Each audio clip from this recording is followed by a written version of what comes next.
des violations. Jusqu'ici, il n'y a jamais eu de recours. Donc, vous voyez, et s'il n'y a pas de recours, les politiciens s'en foutent. Donc, il y a des contraintes de la mise en application de la loi. Pour les fonctions électives, par exemple, le choix des candidats est souvent laissé à la merci des hommes politiques. Les hommes politiques qui souvent ne ciblent pas, et c'est ça qui fait un des points faibles de la loi. Donc, les hommes politiques, ils ne choisissent pas seulement les compétentes. Pourquoi non? Parce qu'ils savent que les compétentes là peuvent faire objection.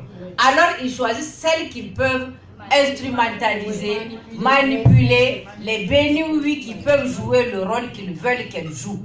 Donc, il y a cet élément-là aussi.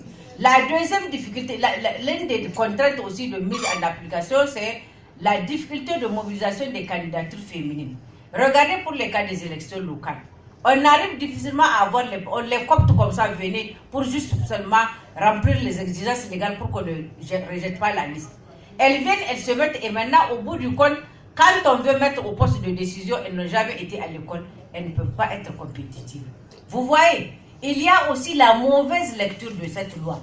Vous l'avez souligné tout à l'heure, qui est entretenue par les partis. L'application minimale qui est faite.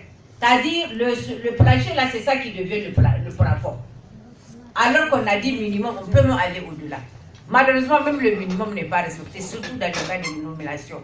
Le non-respect de la loi qui est, du respect du quota, pardon, qui est souvent litigieux, il y a des litiges et on ne cherche même pas à savoir où ils sont et comment régler. Et le scrutin de la liste ouverte qui ne favorise pas les femmes. Quand par exemple, je vous l'avais dit tout à l'heure, un parti, il a 10 députés dans une circonscription, on lui dit envoyer la liste par ordre de préséance. En ce moment-là, alors on cherche à brimer les femmes et à les mettre quelque peu de côté. Donc, vous voyez, ça, on voit souvent certaines femmes qui sont rejetées au profit des hommes.